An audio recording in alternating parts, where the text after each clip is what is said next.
Bonjour à tous. L'espace est gigantesque, il regorge de mystères. Et parfois, il nous réserve des surprises.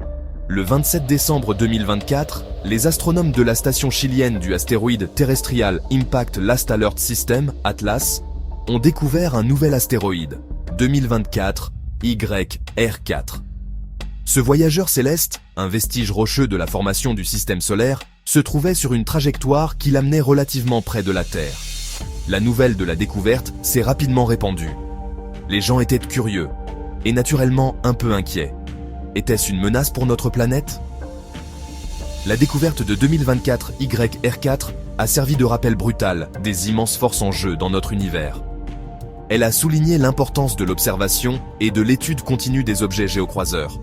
Bien que cet astéroïde particulier ne représentait aucun danger immédiat, il a mis en évidence la nécessité de vigilance et de préparation. Après tout, la connaissance est notre première et meilleure défense contre l'inconnu. L'astéroïde 2024 YR4 appartient à une catégorie connue sous le nom d'objets géocroiseurs, ou NEO. Ce sont des astéroïdes et des comètes dont les orbites les amènent à une certaine distance de la Terre. On estime que 2024 YR4 a environ la taille d'un terrain de football, ce qui en fait un objet important dans notre voisinage cosmique. S'il entrait en collision avec la Terre, il ferait des dégâts et des victimes sur un rayon de 50 km. Sa composition est probablement rocheuse ou métallique, typique des astéroïdes provenant de la ceinture d'astéroïdes entre Mars et Jupiter. Comprendre les caractéristiques d'un astéroïde est crucial pour évaluer toute menace potentielle. Des facteurs tels que la taille, la composition et la vitesse jouent tous un rôle dans la détermination des conséquences potentielles d'un impact. Bien que 2024 YR4 soit classé comme un astéroïde potentiellement dangereux en raison de sa taille et de sa proximité avec l'orbite terrestre, il est important de se rappeler que potentiellement dangereux ne signifie pas menace imminente. Les scientifiques utilisent un système appelé l'échelle de Turing pour catégoriser le risque posé par les astéroïdes et les comètes. L'échelle va de 0, ce qui signifie aucun danger, à 10, indiquant une collision certaine.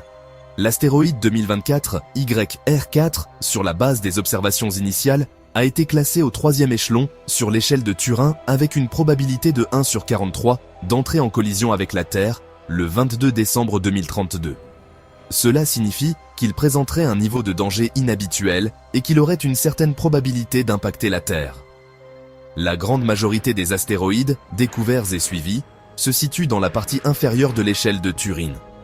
Les chances d'un impact significatif sont faibles, mais les astronomes et les agences spatiales du monde entier prennent ces menaces très au sérieux. Ils continuent de surveiller le ciel, de suivre les objets connus et de développer des stratégies pour atténuer les risques potentiels. La découverte de l'astéroïde 2024 YR4, bien qu'ayant initialement suscité des inquiétudes, a finalement témoigné du travail acharné des astronomes et des scientifiques du monde entier. Grâce à des télescopes sophistiqués et à des systèmes de suivi avancés, nous sommes de plus en plus aptes à identifier et à surveiller les menaces potentielles dans notre voisinage cosmique. La recherche sur les technologies de déviation des astéroïdes est en cours. Ces technologies, encore à leur début, visent à modifier la trajectoire d'un astéroïde considéré comme une menace pour la Terre. Bien que nous n'ayons pas encore été confrontés à une situation nécessitant une telle intervention, certains incidents ont marqué les esprits, comme le superbolide de Tcheliabinsk, un météorite de seulement 17 mètres, ayant frappé la Russie le 15 février 2013 et ayant fait exploser les fenêtres à des kilomètres à la ronde et blessé 1 million de personnes. Le travail effectué aujourd'hui garantit que nous sommes mieux préparés à tout ce que l'avenir nous réserve. La planète Terre est notre maison, notre paradis dans cet univers. Avec les technologies que nous avons développées, nous pouvons protéger ce havre de vie. Mais cela reste limité. Il existe d'immenses astéroïdes, des dizaines de fois plus grands, qui par leur manque de luminosité sont invisibles à nos instruments. Ce havre de vie peut devenir un désert sans vie suite à une telle collision. J'espère que cette vidéo vous a intéressé, et si c'est le cas, n'hésitez pas à l'aimer et à la partager. Je vous invite également à vous abonner, afin d'en découvrir encore plus. Je vous remercie. À bientôt.